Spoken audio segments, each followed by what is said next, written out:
내란 중요 임무 종사 혐의를 받는 한덕수 피고인에 대해 오늘 항소심 재판부가 1심 형량보다 8년 줄어든 징역 15년을 선고했습니다. 다만 1심과 마찬가지로 12.3 비상계엄을 위헌 위법한 내란으로 규정하며 국무총리였던 한 피고인이 이를 알고도 범행에 가담했다고 못 박았는데요. 그래놓고도 국민의힘 후보로 대통령까지 해보겠다고 나섰던 한 피고인에겐 이제 대법원 판결만 남았습니다. 지금 대한민국 정치권이 왜 이렇게 시끄러운지 그 이유가 이번 판결을 통해 어느 정도 드러났다는 분석이 나오고 있습니다. 항소심 재판부가 한덕수 전 총리에게 징역 15년을 선고하면서 비상계엄 추진 과정에서 어떤 역할을 했는지에 대해 강도 높은 판단을 내놨는데요. 특히 재판부는 위헌 논란이 있는 비상계엄 조치에 대해 합법적인 절차를 거친 것처럼 보이게 하기 위해 국무회의 소집이 추진됐다고 판단했습니다. 또 탄핵 심판 과정에서 계엄 선포문을 본 적이 없다는 취지의 발언에 대해서도 항소심 재판부는 위증 혐의를 유죄로 판단하면서 논란이 더 커지고 있습니다. 여기에 계엄 관련 문서 작성과 사후 처리 과정에 대한 의혹까지 제기되면서 이번 사건을 단순한 정치 갈등이 아니라 헌정 질서와 민주주의 원칙의 문제로 바라보는 시각도 커지고 있는데요. 영상 시청하시기 전에 구독과 좋아요 한 번씩 부탁드립니다. 그럼 바로 내용 정리해 보겠습니다. 무려 8년이 감형된 15년 선고가 됐습니다. 사실 그 1심에서는 15년 구형에 23년이었고 네. 이번에는 23년 구형에 15년. 이게 완전히 바뀌어버렸네요. 예. 자, 그러면 도대체 2심하고 1심하고 어떤 부분이 달라져서 이렇게 큰 차이가 있었는지 그 부분을 좀 지금부터 살펴볼까 하는데 2심에서도 역시 뭐 국회를 봉쇄하는 등의 위헌 위법한 계엄인 줄 알면서 내란에 가담한 것을 인정을 하면서 내란 중요 임무 종사 혐의 인정을 했습니다. 예. 그런데 1심과 어떤 부분이 달랐는지 구체적으로 하나하나 지금부터 살펴보도록 하겠습니다. 1심 이진관 판사는 한덕수가 국무총리였으니까 예. 마땅히 해야 될 일을 하지 않아서 내란이 일어났다면서 부작위범에 대해서도 유죄 판단을 했었어요. 너가 한 행위도 문제가 많아. 그런데 너가 해야 될 일을 하지 않은 것에 대해서도 문제 삼았었거든요. 부작위에 대해서. 예, 예. 그 부분 다시 한번 보고 오겠습니다. 피고인은 국무회의 부의장으로서 국무회의 구성원들이 전 정부적 차원에서 비상계엄 선포에 대한 자유로운 발언과 토론을 통하여 의견을 교환하거나 조정할 수 있도록 국무회의를 운영하여야 하고 그 전제로서 모든 국무회의 구성원에게 빠짐없이 소집을 통지하여야 하며 비상계엄 선포 의안 심의에 필요한 검토 의견 등을 분명히 밝혀 제출하도록 하여야 하고 국무회의 간사인 행정안전부 의정관을 참석시켜 국무회의록을 작성할 수 있도록 모든 노력을 기울여야 할 자기 의무가 있습니다. 그러나 피고인은 윤석열이 국헌을 문란하게 할 목적으로 일으킨 폭동의 수단으로서 비상계엄을 선포하려고 한다는 사정을 인식하면서 그에 필요한 국무회의 의사종족수를 갖출 수 있을 만큼의 특정 국무위원을 대통령실로 소집하는 데 관여하였습니다. 이러한 경우 피고인은 소집한 국무위원들에게 소집 사유와 국무회의 의안들을 미리 알려주어 그들이 의사종족수에 포함되지 않는 차관을 대리 출석시키는 등으로 국무회의 심의가 이루어지지 못하게 함으로써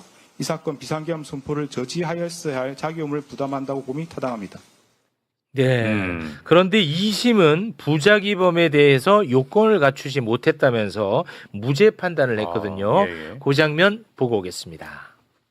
원심 판결 중 국무회의 심의회관 형성과 관련하여 부작위범으로 인정한 부분에 대하여 이 법원은 부작위범의 법리상 별도의 부작위범이 성립될 요건을 갖추지 못하였다고 판단하고 피고인의 부작위는 앞에서 인정한 국무회의 심의회관 형성에 관한 피고인의 자기를 인정하는 사정으로 일부 평가되었다고 보이므로 원심과 달리 이유에서 무죄로 판단합니다. 네. 자, 이제 법조인 분들 설명과 의견을 좀 들어보도록 하겠습니다. 예, 어떻게 보셨습니까? 1심하고 2심이 완전히 갈렸거든요, 이 부분은. 지금 부진정 부작위범에 대해서 네. 말씀하시는 예, 거죠? 구체적으로 달라진 부분을 하나하나 다 짚을 건데 예. 일단 이 부분 먼저 짚어보는 겁니다.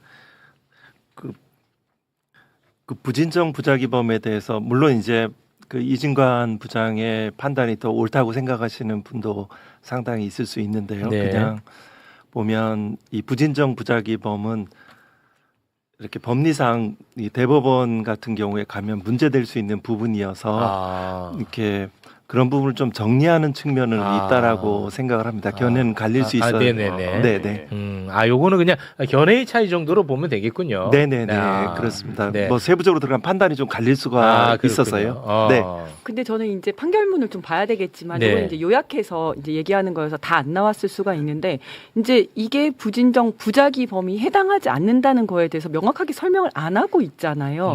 그냥 일부 이거는 자기와 관련해서 한 거를 안 했다가 아니라 해서는 안 될 거를 했다. 여기에 다 들어가 있기 때문에 그렇죠. 네. 요거는 따로 판단하지 않겠다. 요거는 무죄다. 이렇게 얘기를 했는데 나중에 판결문을 좀 봐야 될 것 같아요. 요 부분은? 네네. 그래서 왜 이 부분을 무죄로 판단했는지 너무 제대로 설명을 안 하고 있어서 좀 그렇습니까? 판단을 좀 해봐야 될 것 같습니다. 이 부분이 많이 궁금했는데 두 분도 궁금하답니다. 네네. 나도 이게 지금 어려워가지고. 내가 이게 너무 궁금했거든. 내가 그래서 오늘 빨리 학교 오고 싶었거든. 근데 두 분도 궁금한데. 이유를 제대로 얘기를 안 하고 있습니다. 오케이, 알겠습니다. 미궁수로 네. 자, 그리고 특검은 한덕수가 계엄의 정당성을 위해서 국무위원들에게 부서를 하라고 요청했다고 봤어요. 네. 그런데 2심 재판부는 참석 여부와 관련한 서명을 받으려고 한 거지 국무회의 부서를 받으려고 했다라고 단정 지을 수 없다라고 판단을 했어. 그러니까 쉽게 얘기하면 출석 체크용 서명을 받으려고 한 거지 어떤 뭐 국무회의의 요건을 갖추려고 서명하라고 시킨 건 아니다. 요렇게 이제 판단을 했거든요. 그 부분 잠깐 영상으로 보고 오겠습니다. 발언 내용과 상황만으로는 부서를 받고자 하였다는 점이 드러나지 않고 당시 같은 자리에 있었던 김영호도 부서라고 하기보다는 서명을 요청했던 것으로 기억한다고 진술하는 등 당시 함께 있었던 국무위원들이 피고인이 부서를 요청한 것으로 인식하였다고 보이지 않으며 일반적 국무회의의 경우 전자시스템 방식으로 참석자 확인을 한다는 사정만으로 서명을 요구하는 것이 곧바로 부서를 요구한 뜻이라고 볼 수 없고 당시 서명 작업을 하려던 문건이 비상계엄 선포 관련 문건인지도 구체적으로 증명되지 않은 점 등을 근거로 위와 같이 판단합니다. 요 부분 진짜 궁금합니다. 이번에 좀 저의 궁금증 풀어주세요. 와, 나 이거 궁금하더라고. 참고로 우리가 이제 서명이라는 표현을 많이 쓰는데 부서라는 표현을 많이 안 쓰잖아요. 그렇죠. 같은 말이야 사실. 저는 이건 좀 이해가 안 되더라고요. 왜냐하면 보통 이제 부서라는 게 장관들하고 대통령하고 거기 참석한 사람들이 주요 업무를 결정을 했을 때 옆에다 서명하는 거거든요. 그러니까 서명하는 건데 서명은 했는데 부서는 아니다. 지금 이렇게 얘기를 그렇습니다. 하고 있는 거예요. 나 이게 궁금하더라고. 그러니까 저도 이건 이해가 안 되는 게 왜냐하면 지금까지 출석 여부 그냥 이거는 출석 여부를 확인하기 위해서 그런 거였어라고 얘기를 하는데 지금까지 출석 여부는 전자서명으로 했다는 거잖아요. 전자로 다 확인을 했고 실제 서명을 받는 거는 보통 이제 부서할 경우만 했는데 그걸 다 인정을 하면서도 맞아요. 이거는 서명이지 부서라고 인식하지 못했을 수 있다라고 얘기를 하는데 이거는 그야말로 술은 마셨는데 음주운전 안 했다. 이거랑 똑같은 것 같아요. 그래서 저는 이거는 좀 이해가 안 되더라고요. 그래요. 네. 뭐 특별히 뭐 이것도 1심 결론하고 2심 그 논증이 서로 이유들이 그 이유가 다 나름대로 쓸 수 있어서 다 쓸 수 특별하게 있어요. 이거는 크게 그 특검 측의 이제 중요 임무 내란 중요 임무 종사한 행위들을 그 세부적으로 아주 중첩적으로 아주 이렇게 촘촘하게 배치한 점이 있는데 이 부분이 가사 이의무죄로 들어간다 하더라도 전체적인 내란의 중요 임무 종사했다는 그 본질과 그 변하지 않기 때문에 좀 지역적인 오히려 문제로 보시군요. 그렇게 크게 뭐 대법원에서 불필요한 법리적 논란을 아까 그 보증인 지위에 따른 뭐 그 부진정 부작위보다 조금 정도는 약해서 사실 문제 성격이 좀 더 강해서 특별하게 저도 크게 이렇게 보지는 이건 않습니다. 지역적인 문제다. 네네. 근데 좀 더 설명을 드리면 중요 임무 종사자에 대해서는 유죄로 인정을 했습니다. 했어요. 네. 근데 그 중에 이유가 몇 가지가 쫙 있는데 그 중에 하나에 대해서 요거 인정 안 한다라는 그렇습니다. 건데 그래서 결국 유죄로 인정은 됐는데 나중에 형량에서 조금 이게 영향을 미쳤을 수는 있습니다. 이런 것들이. 그러니까 예를 들어서 16년짜리가 15년으로 됐다든지. 뭐 그랬을 수는 있습니다. 예, 예. 알겠습니다. 이번 판결 이후 국민들의 반응은 정말 크게 엇갈리고 있습니다. 어떤 분들은 국가의 근간을 흔드는 범죄에 비해 형량이 지나치게 낮아진 것 아니냐는 의문을 제기하고 있고, 또 어떤 분들은 법리와 증거에 따라 항소심이 다시 판단한 결과 역시 존중해야 한다는 의견을 내놓고 있는데요. 결국 중요한 건 감정적인 진영 논리를 넘어 왜 이런 판결이 나왔는지, 그리고 우리 사회가 어떤 기준으로 민주주의와 헌정 질서를 바라봐야 하는지를 함께 고민해보는 과정일지도 모르겠습니다.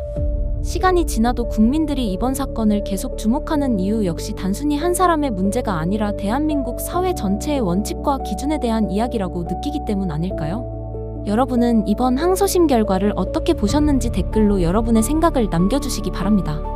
여러분의 의견 하나하나가 지금 대한민국의 민심과 여론을 보여주는 중요한 목소리가 될 수 있습니다. 오늘 영상이 의미 있었다면 좋아요와 구독으로 함께 해주시고, 앞으로도 다양한 이슈들을 최대한 차분하고 쉽게 정리해서 전달드리겠습니다.